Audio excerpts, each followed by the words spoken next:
Welcome to Comfort Crime with Lindsay Sanchez, a cozy mystery podcast where no actual crimes have been committed.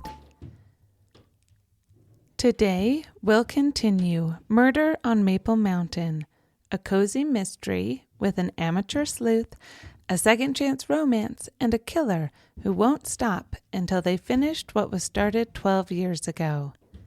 If this is your first time here, welcome. And please start with Episode 1, Chapter 1, or feel free to start with the prequel short story, Death at Dogwood Lake. There is a link to both in the show notes. For everyone else, we'll continue to Chapter 10. But first, an update. Okay, we have a little bit of a problem. Right now, birds are chirping, daffodils are budding, spring is springing, and at the rate we're going, we'll wrap up this cozy mystery in June. I don't know about you, but reading about a snow-covered mountain cabin while you're sweating, it just hits different. I have a few ideas if we need to adjust our pace, but for now, I want to know, is it just me? Would you guys stick with me until June, or do we need a game plan? Hit reply to the newsletter and let me know. In other news, I am 77% through Murder on the Marlow Bell by Robert Thorogood, and I'm loving it. It is just as good as the first 3 books in the series, so fingers crossed he sticks the landing. Okay, but can we talk about his name for a second? Thorogood? If you're going to write murder mysteries, it really helps if your surname explicitly states that you are, in fact, good. He just has me wondering if it's his real name or if he's really good at choosing a pen name. And while I'm not actually interested in a pen name, been there, done that, it didn't work for me. There are some awesome names out there. I know some Goodriches, Goodalls, Goodmans. And if any of you are wondering if you should become a mystery writer, it might be easier for you. Maybe no one would care about your suspicious Google history. They wouldn't care if your AI chat was full of which poisons are the worst deadly or how long exactly it takes someone to drown. As it is, I have neighbors side-eyeing my dessert at the Super Bowl party and wondering if it's suspiciously almond flavored. And when my entire book is dealing with cyanide, they've got a point. Obviously, I'm a little bit joking, but it is funny when you think about all the research I have to do that is actually suspicious if you don't know that I write cozy mysteries. All right, that's all for the updates. No more deep thoughts with Lindsay. Last time, when a simple cyanide test shatters Frank's hopes and Georgia's theory, she realizes that Ivy may have been the intended target all along. Elderly Ivy had more enemies than friends, but Georgia never suspected her nephew, who stands to inherit everything, or his sister, who got cut out. With pressure mounting from the local police, her family, and her own conscience, Georgia must decide whether to let the investigation go or risk everything to bring a killer to justice. Because in a town this small, everyone knows everyone's business, and the person she's looking for might be closer than she thinks.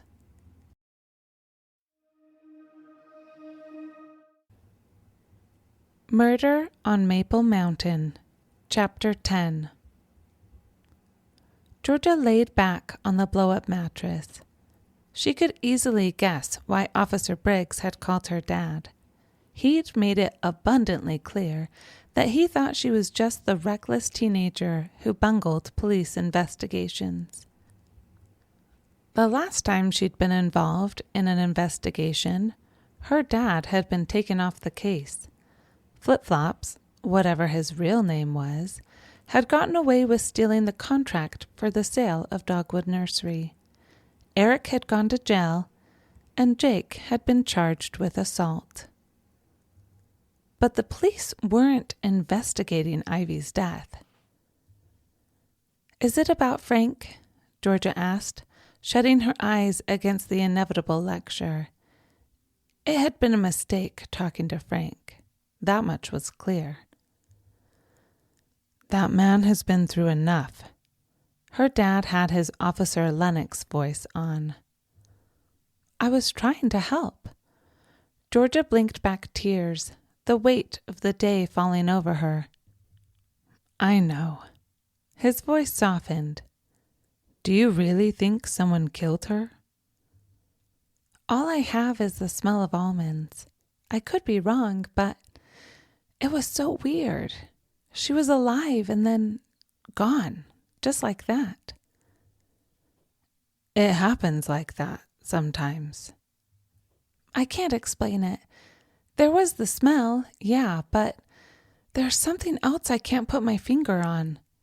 It feels off." Georgia braced herself for another lecture on real life versus the drama of true crime and cold cases, but it didn't come. Her dad just sighed. "If there's anyone who has enemies in Dogwood, it's Ivy Whitehead."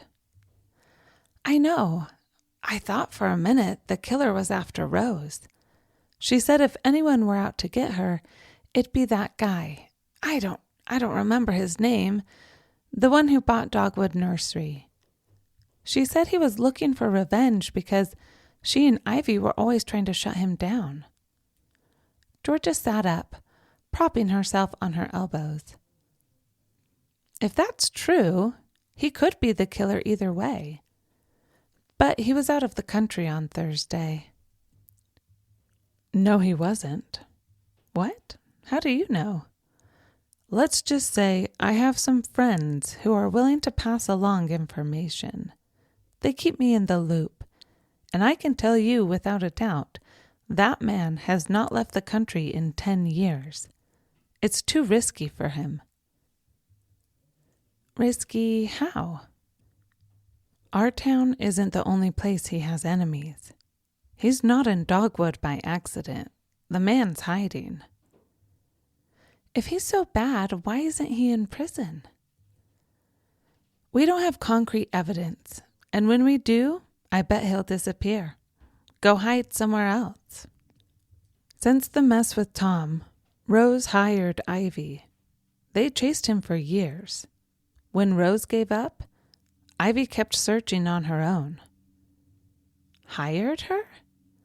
Georgia couldn't imagine anyone hiring the belligerent old woman.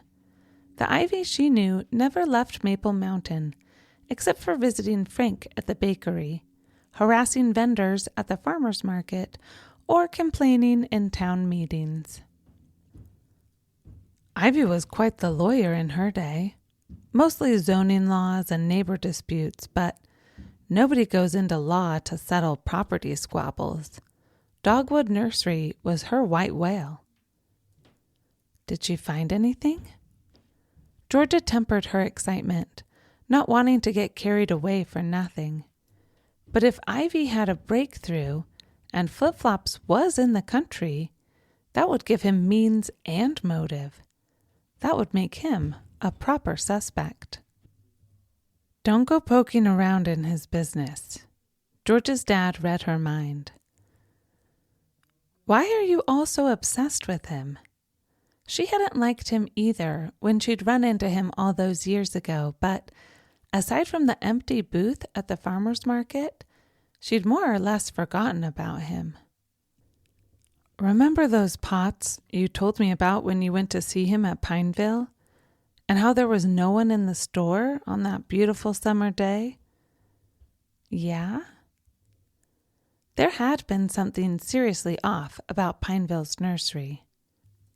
People had been scared when he'd taken over Dogwood Nursery, that it would end up like that. They'd been wrong. Their fate had been so much worse than an empty store and suspiciously heavy pots. We thought he might be smuggling something, maybe drugs. There were a few reports from parents that kids were coming home from school with laced candy. When we finally got a warrant to search the place, everything was clean.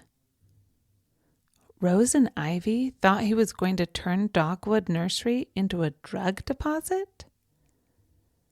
I don't know, sweetheart. Just be careful. If I had to put my money on a murderer, it would be him. And I don't want you ending up in a pumpkin patch. I promise, Dad. And Georgia? He put on his police voice. In case you're wondering, I'll be staying in contact with Officer Briggs. Love you too. Tell Mom hi for me. Georgia ended the call, kicked off the too tight pants she'd borrowed from Sienna, and dialed Lisa. In the end, it didn't matter who the target was, Rose or Ivy. Either way, right at the top of the list was the man who'd bought Dogwood Nursery. The call went straight to Lisa's voicemail. Georgia called 2 more times with no success, then curled up under the blanket and tried to get some sleep. There was nothing more she could do until morning. The next day, Georgia rolled out of bed, slipping off the blow-up mattress like a bloated walrus. She scooted past the crib and went straight for Sienna's closet. It was a fresh start with a new lead, though Officer Briggs had made it abundantly clear, through her father, that she was forbidden to talk to or go anywhere near Frank. This morning, that wouldn't be a problem. She called Lisa again as she quickly got ready for the day, borrowing clean clothes and squeezing into a full-length coat, her ankles and wrists poking out of the ends. Sienna was a good 1.5 sizes smaller than Georgia, making her sister's comfy clothes barely big enough. Small coat or not, today she'd be prepared. No chattering teeth or rummaging in neighbors' closets. Calling Lisa again, she grabbed a leftover sandwich from the fridge and a beanie and gloves from the boot room and headed out the side door. Still, no answer. On the deck, she passed the hot tub, remembering how Sean had wanted to get in. It had been so weird. Everyone grieves differently, but that, and his confession about being Ivy's sole heir, had been downright disturbing. She rounded the corner and stopped dead in her tracks. Her truck wasn't the only one in the driveway. Jake's large gray truck was parked behind her, blocking her in. He sat slumped in the passenger seat, hunched against the frosted window. His coat hood was pulled over his face as low as it would go, a foil emergency blanket pulled up to his chin. Was he sleeping? Had he been there all night? Georgia walked to the window and tapped the freezing glass. He didn't budge. She knocked again, gently. She wanted to wake him, not give him a heart attack. And, if she had to guess, she'd go out on a limb and say he didn't normally wake up in a frostbitten truck. Then again, she hadn't seen him in years. What did she know? Jake, she called against the window, her breath fogging the glass. Jake, she said louder, her voice the only sound on their side of the mountain. He startled, stirred, and rubbed his eyes. Georgia opened the door. What are you doing here? Part of her wanted to tell him to leave, but as annoying as he was, and despite last night, their complicated history, and his potential girlfriend, with Lisa not answering her calls, Georgia was just happy to see a familiar face. I'm waiting for you, he yawned, the foil blanket rustling with every movement. All night? No, I just got here a minute ago. He looked down at the blanket that he must have taken out of his car's first aid kit and shoved it behind him. Right. Georgia didn't have to say she didn't believe him. Between waking him up and finding him with a blue nose and an emergency blanket, it was clear he'd spent the night. I'm avoiding April's family, he finally admitted. Lisa won't let me stay at the bakery with her because I snore, and with Frank out, she has to wake up early. Plus, sometimes Amelia crashes there, and that would be weird. Weirder than sleeping in my sister's driveway? Fair point, but yes.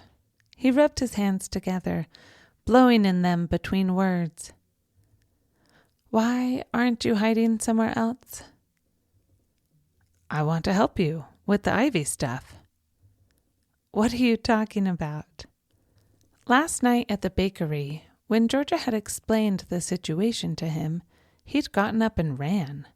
He hadn't been able to leave fast enough. Now he wanted to help? Everything you said last night. I believe you. As nice as it was to hear those words, they only made Georgia more suspicious. He was up to something. What's the catch? There's no catch. You were right last time, and we made a good team. I want to do it again.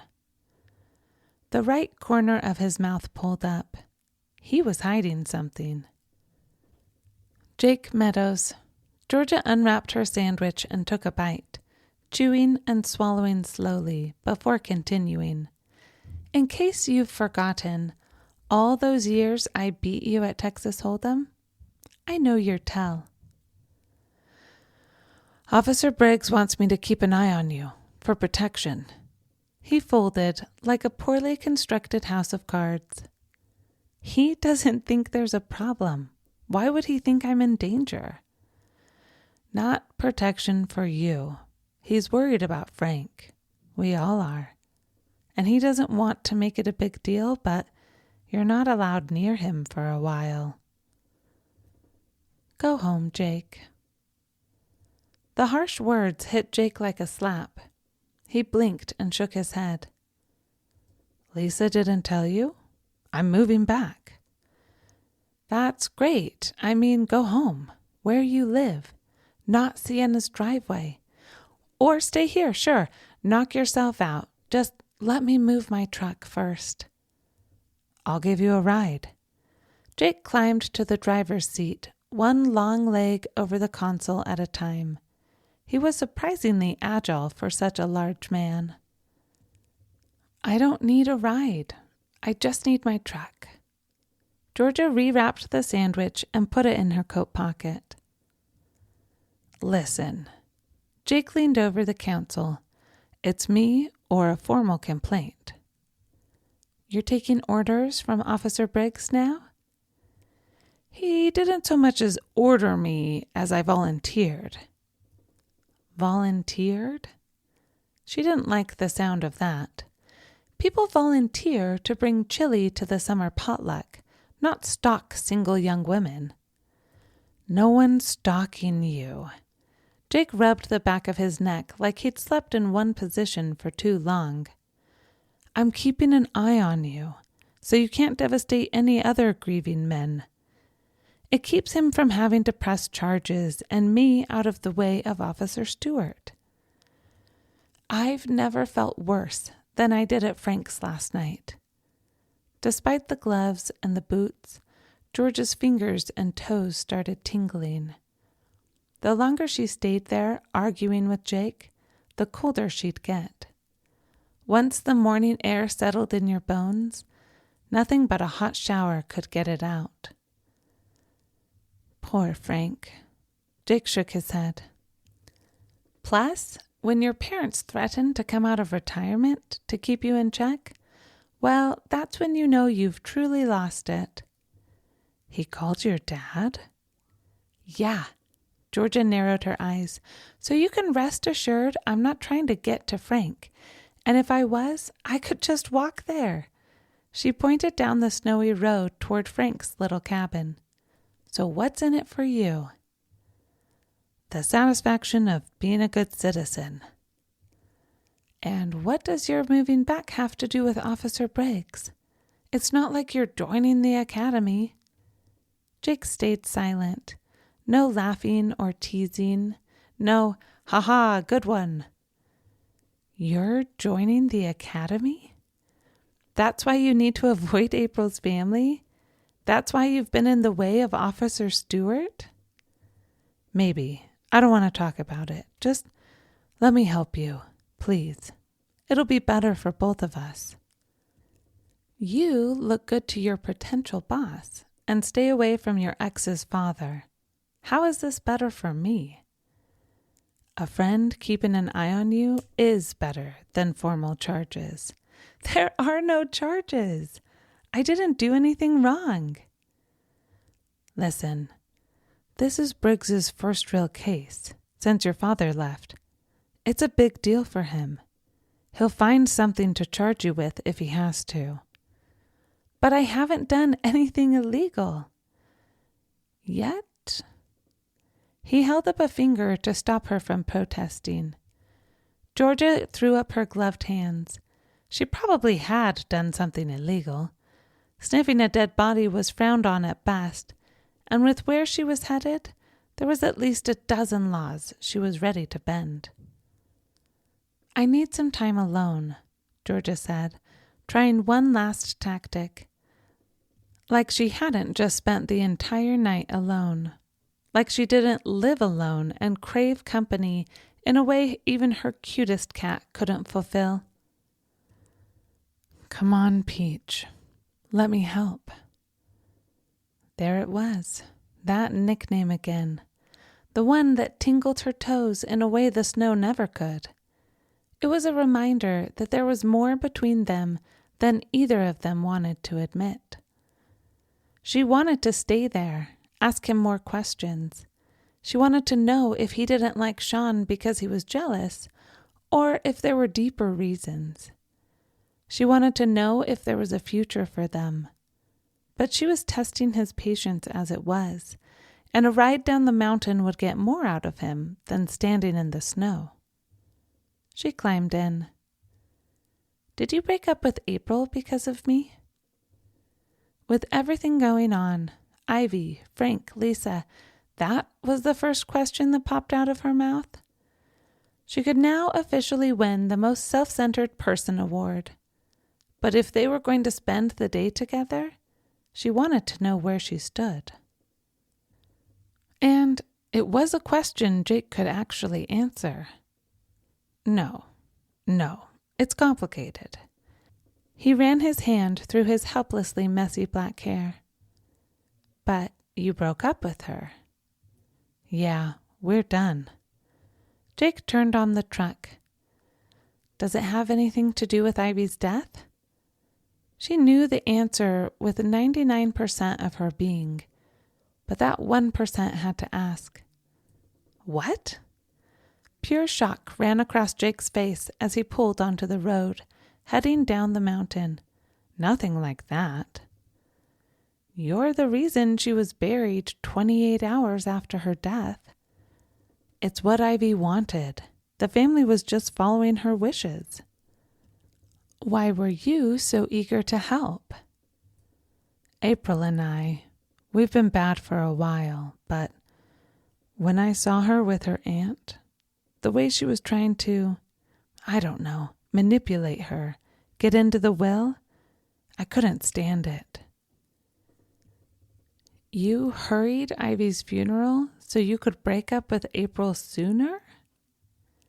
It didn't have anything to do with poison or seeing Georgia for the first time. He just couldn't wait to break that poor girl's heart. You didn't see it. He stalled the truck at the mouth of the canyon. Where are we going? The bakery. I've got to talk to Lisa before we do anything else. It's not like her not to answer her phone. She's still mad at you for ghosting her last night. He shook his head. Give her some space. She'll be okay. Space was the last thing Georgia and Lisa gave each other when they were mad. Something like this called for a grand gesture and groveling, lots of groveling. Until they got there, Georgia had more questions. Do you know if Ivy did change her will? I don't, honestly. If she did, do you think April could have killed her to keep her from changing her mind? I don't even think Ivy changed it. Jake glanced at her sideways, sizing her up out of the corner of his eye. Do you think Sean could have? Honestly, I don't know, not really. Jake stopped at the light on Main Street, waiting for an early jogger to pass before continuing. He seems like the sort of guy who wouldn't mind her dying, but wouldn't raise a finger to make it happen. He's been waiting this long, and if April coming out didn't convince her to change it, as much as I hate to say it, his spot wasn't threatened. He didn't really have a motive. They passed the Stairway to Heaven bakery. A closed sign hung in the window. Jake didn't stop. Jake! Georgia turned in her seat as they drove past. Why is it closed? If you enjoyed this episode, please share it with a mystery-loving friend, or consider leaving a review on your favorite podcast player. Most of all, thank you so much for being here today. I loved it, and I'm already excited for next week.